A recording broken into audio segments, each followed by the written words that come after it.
balima bamanan kamena maliko nani maliko kan wala nyima no fuli bi nyeshaw kilingli na bela jele mo fo fo sigoro la ka fo yana ko bismillah ako bi bamanan kuna funi solo lon kene kamemi na wala wala chama ke yawi maliko na funi yaw ani jien fa were kuna funi yaw la jago dogo ni ke ba uluka jekulu coordination des associations du groupement des commerçants détaillants ou foire d'exposition de fin d'année sous labé abena to sena fo janvier kalo klifla samba fla ani muga ani woro kawla donya ka fo baraire furbanun donin kera ka ben jumado ma décembre kalo klipta ani kononton parc des expositions de Bamako la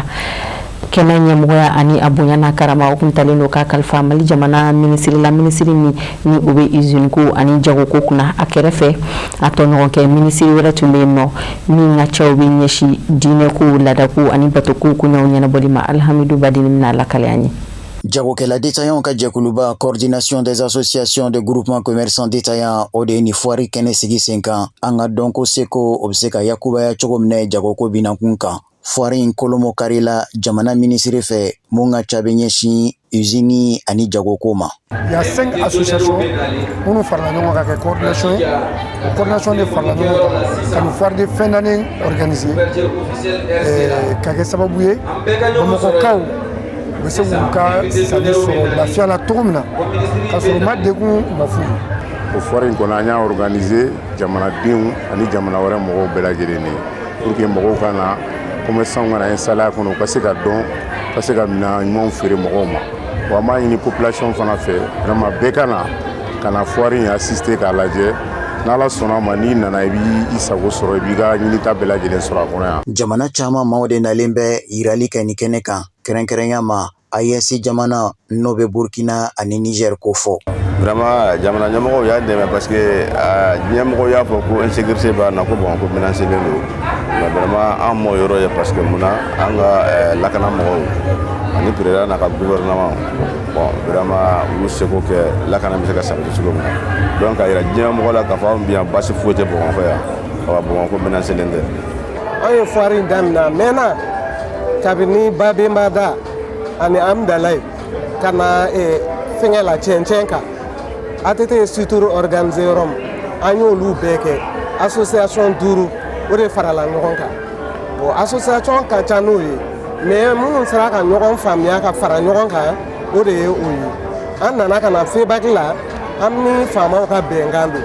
fama ko beka na no beka fara ngonka ka foire ke no ore ansia ni baranundo kumbe ministre munka boyana ka karama konnana noye jamana usini ani jagoko ministre aiwali nyundo ani boyama sege folike ni ka nyeshi commerçant détaillant ma okani merinya nyumantalila akakorofo kono kokura ministre ya jiraka foka donga fo jamana be geleala omuye commerçant détaillant ye okelendo ku jeniero fi jamana deun obseku kanyini fon soro chogomne san ani fere binankunka wallahi musulman babo ani mun taw amini mun chulo nene atoke shoshoye ati kuma katata abi kuma tani agasra tara mini fo kofi me mimi akuruna kanche chanfana abo le fo donc ko so gorno kono akanu de bera musala kalkante akanu de bera kabo kai kata kidal kabo sikaso kata tawlini aw de be minauta du kakara manoyo akara nyoyo akara sanyoyo akara finiyo akara kad essence yo akara aw de ba atta ka doni moblu la ka doni wotoro la ka doni fembele la kata se asero la kata di anga jamana gondoma min ba soro ba su ka haro ka dum so soro nugala chugumna o de anga jamana ke jamana bayo o de anga jamana ke jamana baskili ni jamana o jamana gelambe on ka bi mali kono anya shimbe keleminuma ko fa kelenu baskili be jamana kono dunga fa be jamana kono o de keme ka to angeme ka anjo ka nyeshi kelenma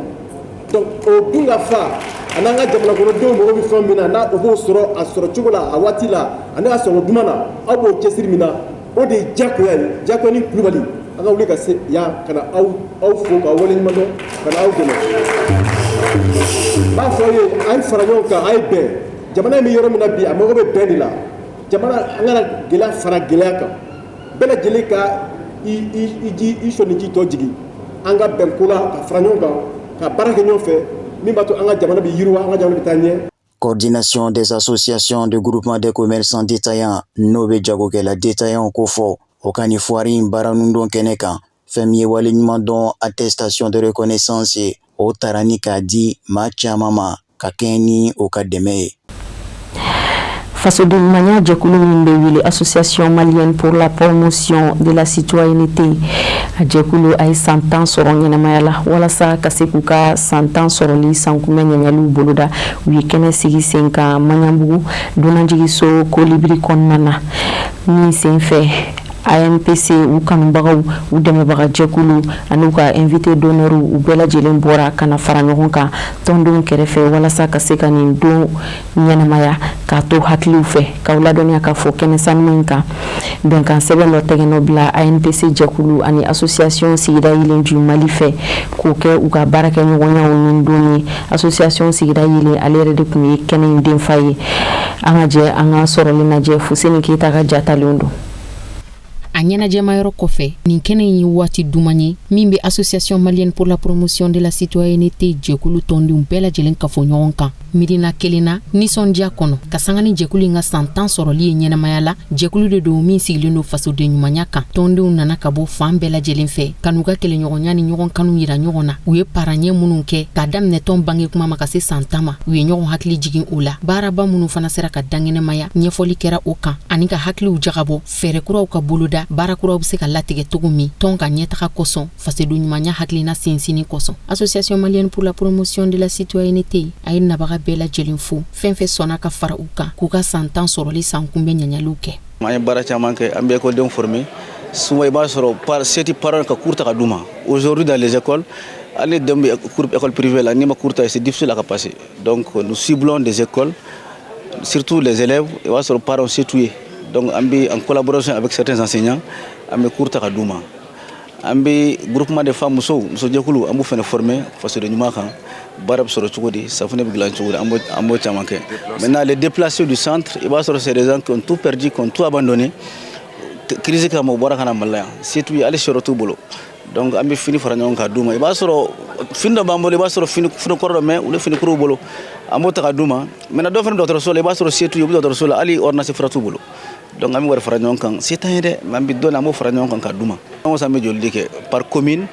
an bɛ commune dɔ choisir an bɛ joli de kɛ. Association sigida yelen ju Mali ma ɲɛma n'o ye Abdou Kulibali ye ale de tun ye kɛnɛ in denfa ye a y'a yira k'a fɔ ko AMPC ni dɛmɛ ka kan u ni kɔkɔrɔmadonni ka kan n'a ma ɲɛ k'a fɔ ale yɛrɛ ka tɔn ASIM Mali ani AMPC hakilinaw bɛɛ lajɛlen bɛ taa ni ɲɔgɔn ye o kumana ko dɛmɛ bɛ o de kama kɛnɛ in kan jɛkulu fila jɛra k'u tɛgɛnɔ bila bɛnkan sɛbɛn na bɛnkan sɛbɛn bɛna kɛ sababu ye ka baarakɛɲɔgɔnya latigɛ u ni ɲɔgɔn cɛ Mali jamana ni malidenw ka nafa kosɔn. Nisɔndiyalen don ka ni association ba in ye ɲɛkɔrɔ ni o MPC an b'u ka san 10 ɲɛnajɛ kan san 10 association in u bɛ Mali kɔnɔ ka maliyɛndenw lafaamuya jamanaden yɛrɛ ka baara mun ye jamanaden yɛrɛ mun ye moi je pense que jamana ye mago bɛ o de la bi gɛlɛya b'an kan bi hakililaw de ma yɛlɛma ni hakililaw yɛlɛmana dɔrɔn i b'a sɔrɔ kɛwale bɛ yɛlɛma donc ni association bɛ yan ka baara kɛ o kɔnɔna Mali kɔnɔ ka mɔgɔw wele ka na jamanadenya ɲuman ma n'a hakilila o ye fɛnba ye donc ni olu ye san 10 sɔrɔ bɛɛ b'a dɔn association baara a ma nɔgɔn a bɛ fɛn caman demander surtout a ɲɛmɔgɔw donc an bɛ président fo o la ani ci ani a ka cɛsiri la o de kɔnɔna na an b'u ka san 10 ɲɛnajɛ la u ye bolo ɲɛsin ne fɛnɛ ma ko n ka kɛ u ka denfa ye n'u sigilen ka kuma n y'a faamuya k'a fɔ ni jɛkulu fila in an ka yeta bɛɛ ye kelen an ka tila bɛɛ ye kelen jamanako la donc o de kɔnɔna na an ma bila ka suma k'a la an sɔnna u ka denfaya ma en même temps an ye bolonɔbila kɛ an ɲɔgɔn cɛ ni association fila bi ta kɔfɛ an bɛna jɛ ka baara kɛ ɲɔgɔn fɛ n'u ka baara bɛ yen u b'a fɔ anw ɲɛna an b'u dɛmɛ n'an fana ta bɛ yen an b'a fɔ ɲɛna an b'u dɛmɛ an bɛ to ka sigi ka kuma ka hakililaw falen jamana ɲɛtaga la. bɛnkan in kɔnɔ d'abord an hakilinaw bɛ kelen an ka yetaw fana bɛ kelen c'est pour que an farala ɲɔgɔn kan association ka ca mais n'an farala ɲɔgɔn kan ka ca Ala fɛ force fara ɲɔgɔn kan baaraw bɛ jidi an hakilina caman b'a bolo pour les 10 prochaines années pour les temps à venir an ka se ka baara kɛ ɲɔgɔn fɛ. ONG Afledi Manyama muso ka nɔnabila min tun bɛ kɛnɛ kɔnɔna na a ye kɛnɛ denba ka foli ci lase nisɔndiya min kɛra u la ka sanga ni denba jala kalifalen u ma ka tila k'a yira k'a fɔ sanga ni wagati ni AMPC mago jɔra ONG Afledi la k'u bɛ ye u kɛrɛfɛ. Se ka fɔ ko nisɔndiyaba de bɛ anw na bi parce que anw particulièrement fɔlɔ association ONG Afledi ye jɛkulu ye. Jɛkulu denmisɛnninw dɔrɔn de bɛ baara k'a kɔnɔna na n'an b'a fɔ o ma ko sifinnakaw donc ni anw y'a ye k'a fɔ ko anw bɛ baara min kɛ Mali kɔnɔ sifinnakaw dɔrɔn k'a ye ko anw sifinɲɔgɔn dɔw fɛnɛ bɛ yen nɔ k'olu fɛnɛ b'o baara kelen kɛ donc o de kama an bɛ yan nɔ bi k'u dɛmɛ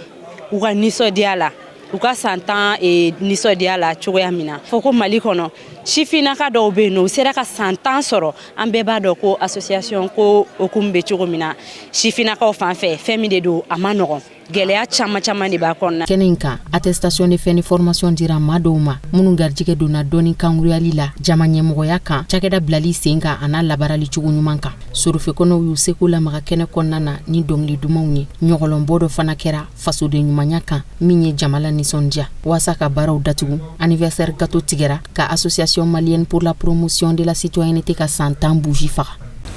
Baɲumankɛtɔn Fondation malienne pour l'entraide et le développement a ye bilankɔrɔmugu dɔ bila fond de soutien à l'emploi des jeunes o ka bolo kan ka ladɔnniya k'a fɔ bilankɔrɔmugu in a bɛ nana don sifinw olu ka baarako sɛbɛntiyali de dafɛ kɛnɛ in sigira sen kan ka bɛn sibiridon desanburu kalo tile 20 ma a seyi kɔnɔna na Amidalayi mɔgɔba caman o tun b'a kɛnɛ kan musaka in yɛrɛ a chèque dira a bɛ tali kɛ sefa wari miliyɔn 9 ani a kunkan fɛn de kan Lala Kuyate ani Baba Keita tun bɛ kɛnɛ kɔnɔ. Ni hakilina ɲuman min talen filɛ nin ye Musa Mara fɛ ka se ka ɲɛsi an ka Mali sifinnakaw ma ka sanga ni a ka baɲumankɛtɔn Fondation FMD ye a kun de ye ka se ka ŋaniya ɲumanya sinsin k'a ɲɛsin sifinnakaw ma k'u dɛmɛ yaasa u ka baara bolodalenw olu ka se ka lawaleya u fɛ. O kɔfɛ dɛmɛ in bɛ kɛ sababu ye fana ka se ka caman bɔ baarabaliya ale la an ka jamana kɔnɔna na ko n'i y'a ta k'a lajɛ nin dɛmɛ min filɛ nin ye musaka ko nasiraw fɛ ni a musaka yɛrɛ dagosi ka ca ni miliyɔn 9 ye sefa wari la a bɛna kɛ sababu ye ka ni kulu 4 ninnu minnu bɛna dɛmɛ sɔrɔ k'olu ka sogo dangɛnɛmaya baarako ta nasiraw fɛ. Kɛrɛnkɛrɛnnenya la an bɛna don an ka cakɛdaw la kɛnyɛrɛye baaraw la an b'a fɔ min ma entrepreneuriat parce que an caman bɛ o domaine de la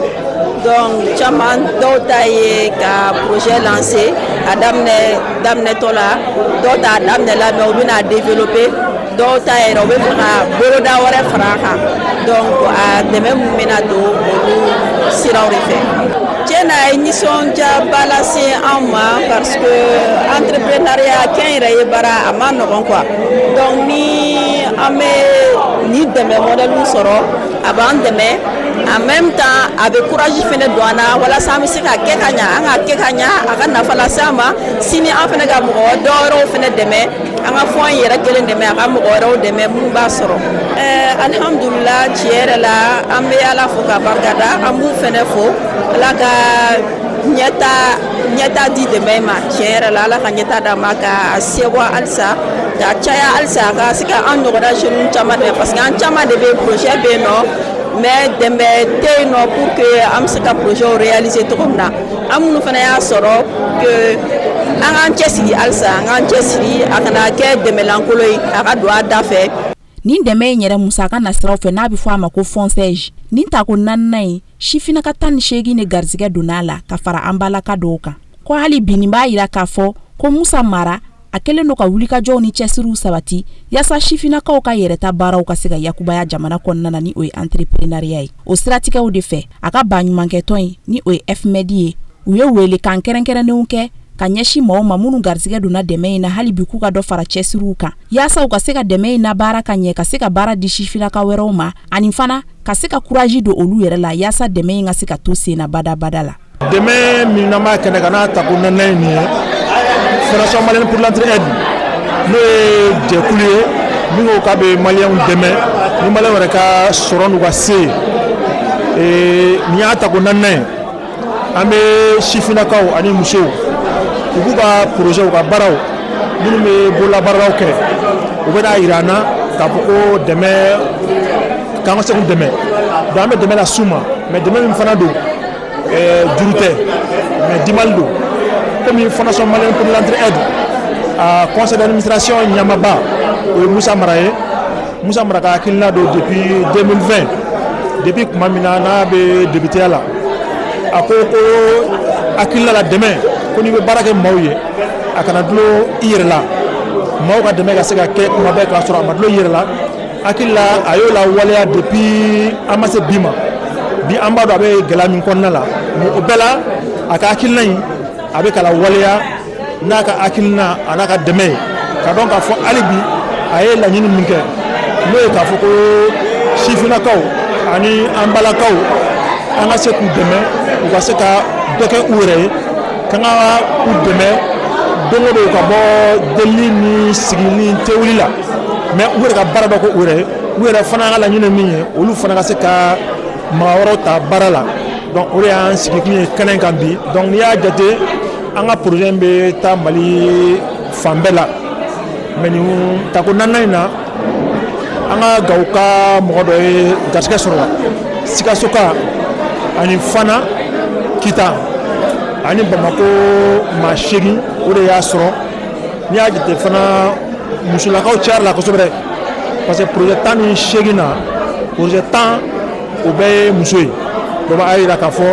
musow bɛ ka baara wuli ka baara ɲini ka se ka baara kɛ u yɛrɛ ye bi bi in na dɔɔni de bɛ an ye min kɛ bi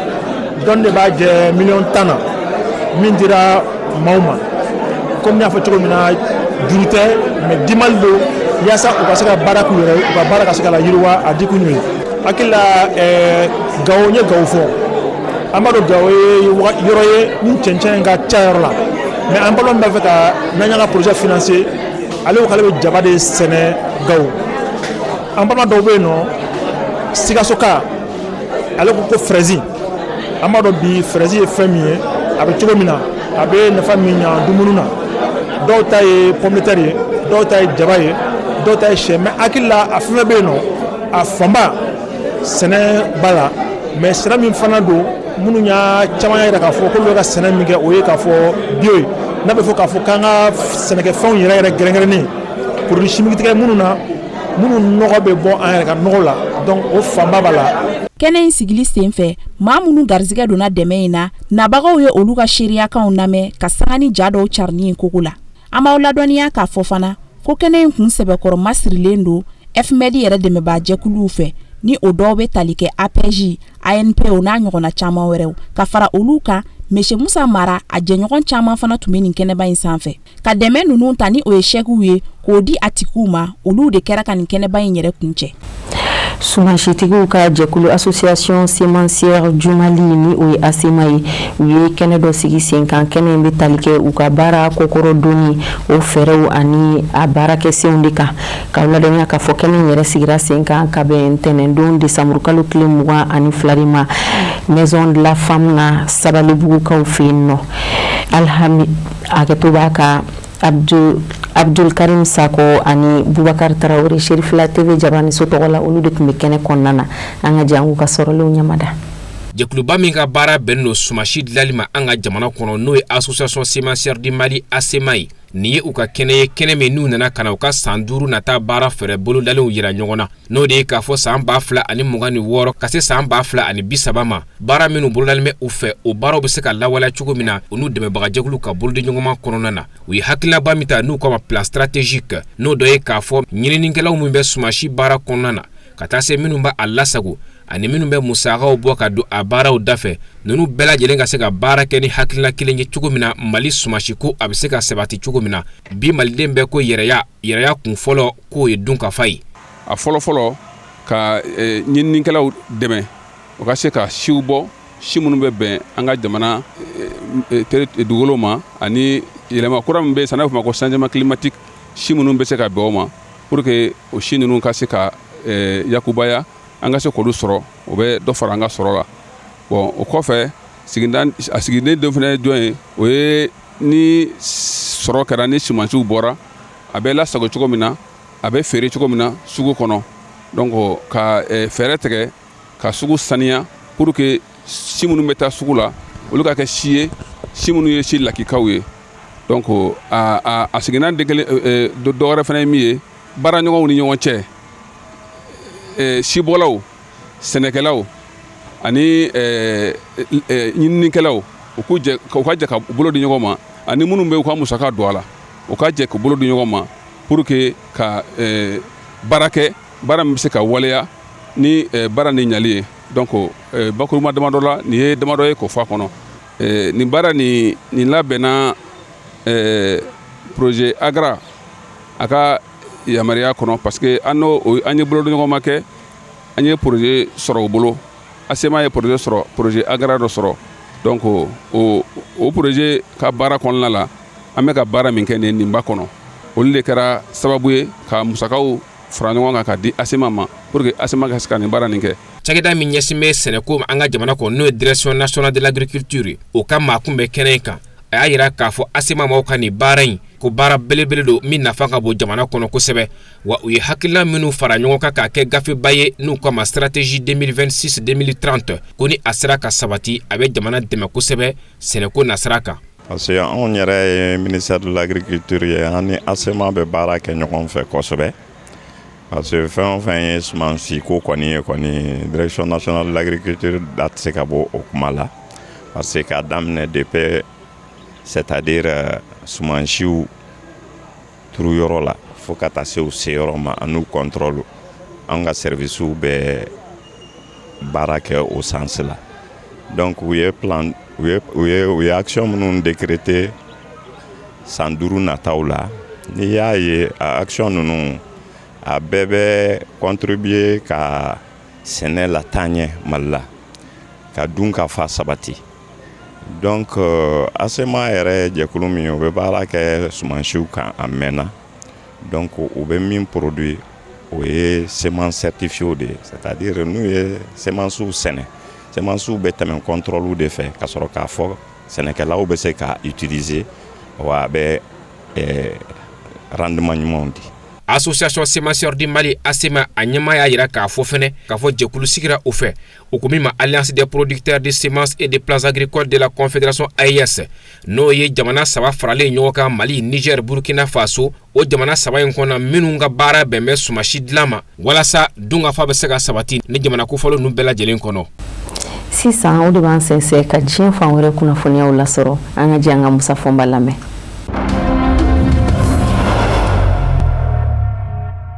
Burkina jamana dongumeni aka nafasoro siraw bayɛlɛmabali donini ye ka taa feere kɔ kan nka bi kapitɛni Ibrahim Traoré tile la Burkina jamana bɛ k'a ka nafasɔrɔ siraw bayɛlɛma Burkina jamana yɛrɛ kɔnɔ kaba ani sɔmɔkolo nin bɛ bayɛlɛma yɔrɔ dayɛlɛla Burkina jamana kɔnɔ bi bayɛlɛma yɔrɔ la nunu u bɛ Burkina duguba filanan Bobo Julaso de kapitɛni Ibrahim Traoré y'u Kurubongari senfɛ a y'a jira k'a fɔ ni usine filaw minnu jɔlen filɛ kabata ani sɔmɔkolo ta a bɛ Burkina jamana nafasɔrɔ siraw de doni fɔ bala k'a ye k'a fɔ nafasɔrɔ sira bayɛlɛmabali tun bɛ doni ka taa feere jamana kɔ kan nka bilama bɛ bayɛlɛma an yɛrɛw fɛ yan min bɛ kɛ sababu ye ka baarada di jamanadenw ma jamana kɔnɔ ko hakilina ɲuman tɛ tɛmɛ o kan a ko wa ni fɛnko bɛ Burkina jamana la usines de don wa jago julabaw minnu bɛ Burkina jamana kɔnɔ hali bi a b'a ɲini u fɛ minnu kɛra sababu ye ka nin ko dankɛnɛmaya u ni jamana ɲɛmaaw ka tɛgɛden ɲɔgɔn kɔnɔ u k'u sen da olu sen da nɔ na don nataw la usines ka se ka caya Burkina jamana kɔnɔ kaba bayɛlɛma yɔrɔ usine nafolo min donna a jɔli da fɛ sɛfawari miliyari 11 don tile o tile a ka kaba bayɛlɛmanen o ye tɔni 100 ani tɔni 60 ye wa den da nu ka dumuni kaba mugu min bɛ lasago k'a kɛrɛnkɛrɛn k'a kɛ denbalo ye tile o tile a b'o tɔni da ni tila de bɔ min ye sɔmɔkolo ye sa o ka bayɛlɛma ta tɔni 150 don saa kɔnɔ a bɛna baarada di Burkina ka di hakɛ min ma maa 1700 Burkina jamana yɛrɛ ka sɔmɔkolo feereta saa kɔnɔ tɔni 250 kun don nga ni kun y'a sigi sigiyɔrɔma 190 bɛɛ kun bɛ doni a bayɛlɛmabali ka taa feere kapitɛni Ibrahim Traoré ka fɔ la bi laɲini ye fɛn min ye o ye sɔmɔkolo ka se ka bayɛlɛma Burkina jamana yɛrɛ kɔnɔ ni ka baarada di jamanadenw ma nafolo min donna a jɔli da fɛ sɛfawari miliyari 9 ani miliyɔn 700 don ni y'o sigi sigiyɔrɔma 100 jamana ɲɛmɔgɔw y'u jɔ ni 25 ye a tɔ bɔra Burukina jamana jago julabaw kun n'o ye sɔrɔ bosobaw ye. Algérie jamana bɛ k'i labɛn ka sariya dɔ don ba la wasabulo kɔnɔ ka ɲɛsin Faransi jamana mɔ don nataw la. Faransi jamana yanni mɔɔw k'u ka yɛrɛma hɔrɔnya sɔrɔ u ye tɔɔrɔw minnu da u ka yɔrɔkɔrɔ maralenw kan. Sariya in mina olu de nɔ minɛni kofɔ wasabulo la Algérie. Wasabulo ɲɛma Brahima Bugali a yira k'a fɔ a labɛn daminɛna wasadenw fɛ. Desanburu kalo tile 21 de baaraw n'u donna Algérie wasabulo la. Sariya se min bɛ ka jɔ bɛɛ hakili fɛ o bɛ tali kɛ san 1830 juin kalo tile 14 ka na se san 1962 juillet kalo tile 5 mɔ. Faransi jamana ka mara bolila o kuma min kɔnɔ Algérie jamana kan tɔɲɔninw minnu kɛra o kɔnɔ sariya in bɛ k'o nɔbɔ. Sariya sen dajiralen in wasabulo kɔnɔ a bɛ walawalali kɛ jaakiw kan. Faransi jamana a don Algérie jamana maratɔ u fɛ u ye a daba kama ka Algérie jamana denw fa maramafɛn minnu man ka labaara maa ni maa ɲɔ cɛ. Faransi jamana ɲɛmaw o don u y'o maramafɛnw labaara Algérie. Mugujugu Hitler u ye Algérie fangu dɔw lajɛ ka taa mugujugu Hitler ye a barata a kɔlɔlɔ ndandɛ dugujugɔrɔ furunbarani u y'o don dugurɔ Algérie fa dɔw fɛ. Algérie jamana fɛnkɔrɔw minnu kan ka ye Algérie jamana bolo Faransi jamana ye olu dɔw sunya ka taa ni u ye. O kumana sariya se ko Algérie jamana fɛnkɔrɔw a bɛ ka lasegin Algérie jamana mɔ. Sɛbɛnfuraw minnu bɛ ni olu bɛ ka kuma Algérie ni Faransi jamana ka jɛ cogoyaw kan ni nɔgɔ tɛrɔ. Faransi jamana ye tɔɲɔ min da Algérie jamana kan n'a gafe dogon bɛ Faransi jamana ɲɛmɔgɔw bolo ko archive a ka labɔ ka bila Algérie jamana ka bolo kan. Yɔrɔw minnu bɛ ni mugujugu Hitler ye n'a kɔlɔlɔ bɛ ɲɛnamaya kan hali bi a yɔrɔ ninnu u ka ladila mugujugu ninnu buwaw bɛ se ka fa cogow minnu nɔ o ka ɲɛɲini. Sariya se kɛmɛ ka jira fana k'a fɔ Algérie ka den o Algérie ka den n'i tora k'i sigi k'i ta kɛ Faransi jamana ka Algérie jamana marali kuma o mangutuli ye. I ka kaso b'a daminɛ san 5 la ka taa se san 10 mɔ. I ka nafolo sarata bɛ se ka taa se Algérie waridunda dinari 1,000,000 mɔ. Wa ye maa o maa n'i jɛra ni Algérie jamana marabaa kɔrɔw ye n'o ye Faransi ye i bɛ jateminɛ ka kɛ i n'a fɔ faso janbaba. Tɛgɛkɔrɔta kan ka kɛ ka sariya se in don bala Algérie wasabulo kɔnɔ desanburu kalo tile 24 nata. Ameriki jamana ɲɛmaa Donald Trump ye maa kurata k'o kɛ a ka ciden gɛrɛngɛrɛnnen ye gun dɔ kunga a kɛmɛ k'i nida gun min ka ko fɔ a ka minɛ Danemark la gun min bɛ wele ko Greenland. A ye Louisiana Ameriki jamana marabolo do o ɲɛmaa a y'o de kɛ a ka ciden gɛrɛngɛrɛnnen ye ko Jeff Landry. A y'a sɛbɛn bɔlɔlɔ kan k'a fɔ bi nisɔndiyalen b'a da tulo kan k'a fɔ Jeff Landry ma don maa min ni a ka wulikajɔ ka nɔgɔ. Wa b'a dɔn fana k'a fɔ gun min ni nin dan bɛ a ka sɔrɔ Ameriki jamana fɛ o de da ka di Ameriki jamana la a ka lakana kama. Ameriki jamana jɛɲɔgɔn jamanaw ka lakana kama n'i yɛ ɲininka a b'a fɔ ko diɲɛ bɛɛ lajɛlen ka lakana kama. Mars kalo tile 13 tɛmɛnen de Ameriki jamana ɲɛmaa Donald Trump y'a jira Danemark ma ɲɛmaaw la k'a fɔ gunni min filɛ nin ye n'a bɛ u ka bolo kan Greenland a b'a fɛ k'a minɛ u la. A ko ɲɛjugu ɲɛɲuman fɔ Greenland de gunni ka kɛ Ameriki jamana dugu dɔ ye. Ni Danemark jamana ma ɲɛmaaw ma sɔn o mɔ a bɛ sɔn ka zale da u kun zale min bɛ giriya u mɔ. Kabini Donald Trump ka mandat fɔlɔ a kun y'a jira k'a fɔ a b'a fɛ ka Greenland gun san nka Greenlandikaw ni Danemarkikaw yɛrɛw ma jɛ n'a ye. An b'a ladɔnniya k'a fɔ san 1951 de Ameriki jamana ɲɛmaaw ni Danemark jamana ɲɛmaaw farala ɲɔgɔn kan n'a ma ɲɛ k'a fɔ u bɛɛ lajɛlen bɛ kɛlɛbolo kelen kɔnɔ ko OTAN u k'u tɛgɛ di ɲɔgɔn mɔ. Ameriki jamana ye sarati k'a di Danemark jamana mɔ k'a fɔ a n'a gun in lakana n'o ye Greenland ye a n'a kɔnɔmɔw. Maa o maa ma na fɔ k'i bɛna bi a kan i n'a Ameriki jamana sɔrɔ i ɲɛ o sarati k'a taara Ameriki jamana ɲɛmaaw fɛ o don Danemark jamana ɲɛmaaw ye. Yɔrɔ nafamaba don ka sabu kɛ kurunbaw tɛmɛ yɔrɔ don wa gun min don a lamini bɛ ni jiw minnu ye nafaba de bɛ ji ninnu nɔ.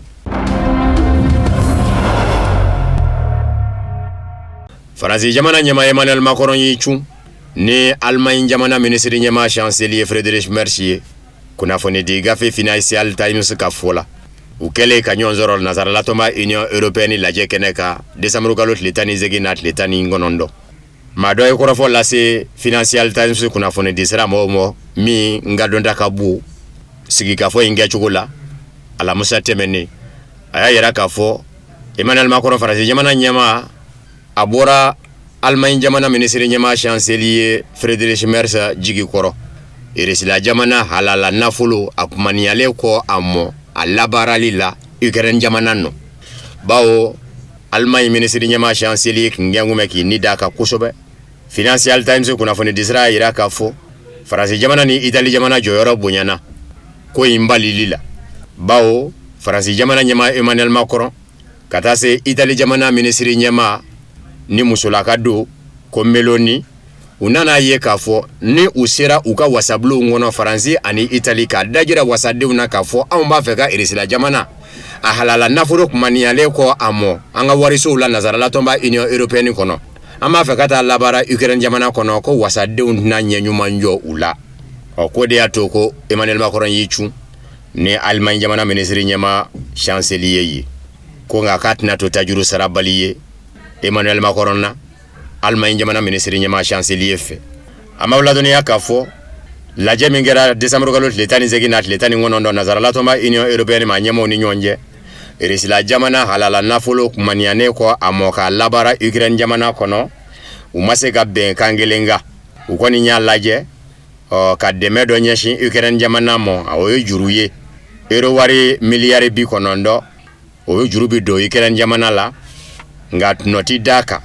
Allemagne ka ministre ɲɛma chancelier o de kɛ ngumɛ k'i ni da Irisila jamana halala nafolo kan Belgique warisoba la a barata jateminɛbaw minnu bɛ yen wariko jateminɛbaw nin bɛɛ y'a jira k'a fɔ n dun m'u cogo dɔn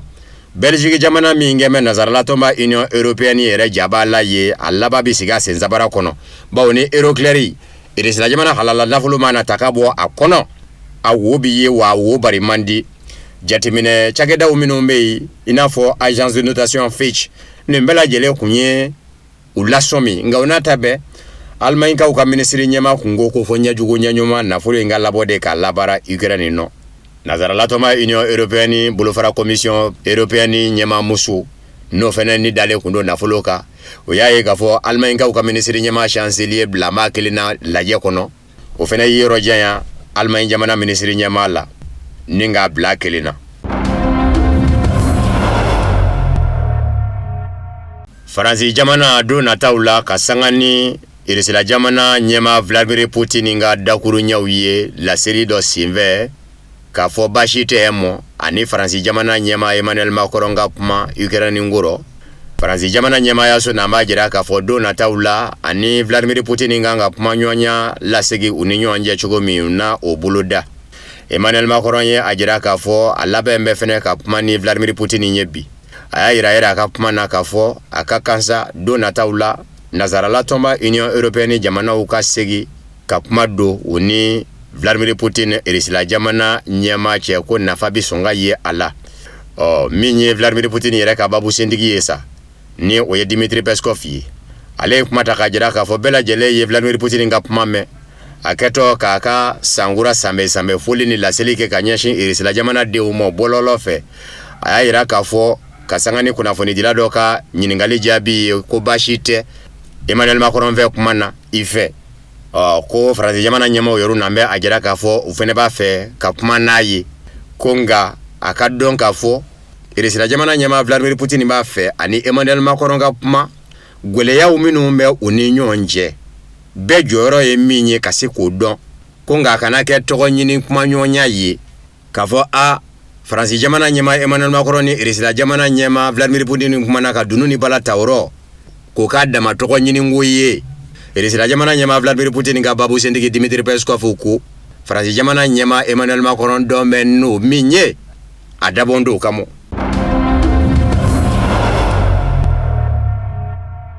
maa bɛ maa la Amérique jamana kɔnɔ olu de bɛ k'u banamini Irisila ni Ukraine cɛ mankan banni nɔ u b'a fɛ ɲɛjugu ɲɛɲuman fɔ Amérique jamana ni Irisila jamana ka ɲɔgɔn sɔrɔ kɛlɛ la de nin ye Tulsi Gabbard de ka kuma ye Donald Trump ka fanga kɔnɔ Ameriki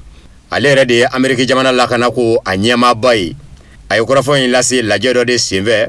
a ko i n'a fɔ yuru ɲɛ b'a la cogo min jamana ɲɛma Donald Trump a bɛ wuli ka jɔ la ko fɔ tɛgɛnɔbila ka kɛ bɛnkan la ka mankan ba Russie ni Ukraine cɛ hali an filɛ nin ye nin kɛnɛ min kan nin lajɛkɛso in kɔnɔ bi a sigikafɔw bɛ senna ko nka maa bɛ maa la olu dɔw t'a fɛ kɛlɛ in ka ban a bɛ kalo damadɔ bɔ ale ɲɛ bɛ o de la maaw do Ameriki jamana kɔnɔ minnu bɛ ka siranya dakuruɲɛw de ta ka don jamanadenw kan n'a ye n'a ma wuli k'an jɔ Russie jamana laban bɛna se an yɛrɛw ma an sigilen yan a y'a daminɛ nazara la a bɛ nazarala jamanaw ba ka sɔrɔ k'i ɲɛsin an yɛrɛw ma yan ko kumaw minnu bɛ ka taa ka ɲɛsin Ameriki jamanadenw ma k'a dabɔ bɛ a kama walasa Ameriki jamana surasiya ni Russie ka ɲɔgɔn sɔrɔ wa o de ka di nazarala tɔnba Union Européenne jamanaw ni OTAN kɛlɛbolo fana ye Tulsi Gabbard Ameriki jamana lakana ko a ɲɛmaaba Donald Trump ka fanga kɔnɔ a ko olu tɛna n'u sigi k'o lajɛ k'o ka sira sɔrɔ Ameriki kɔnɔ.